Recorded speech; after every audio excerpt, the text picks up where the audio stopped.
નદી ઈ બગડું નદીમાં છે ઈ બજરંગદાસ બાપા રોજ ભગવાન સૂરજ નારાયણને છે ઈ જલ અર્પણ કરતા હોય.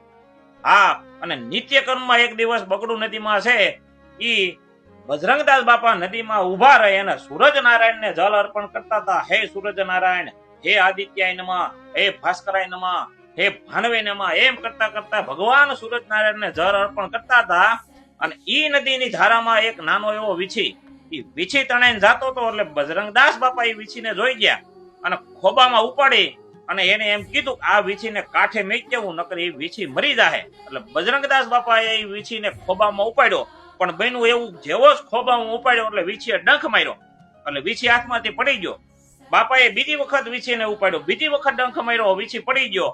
ત્રીજી વખત વીછીને ઉપાડ્યો, ત્રીજી વખત ડંખ માર્યો એટલે પાછો વીછી પડી ગયો. બાજુમાં ઉભેલો સેવક કીધું, બાપા ત્રણ વખત તમે કે વીછીને ખોબામાં લીધો અને વીછી તમને ડંખ મારે છે, હવે એ વીછીને છે એ મરી જવા દો.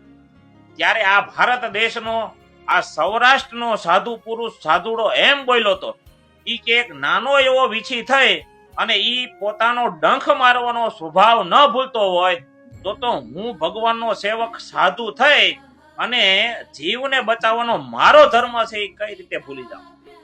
આ સંતોષ, આ સંતોને હિસાબે છે આ ધરતી ટકેલી છે. આવા સંતો છે, આવા સંતોને હિસાબે છે આ ધરતી છે. એ ધરતી ઉપર હજી સત્યતા અને હજી ભગવાન ઉપરનો વિશ્વાસ છે એ કાયમ રહેલો છો.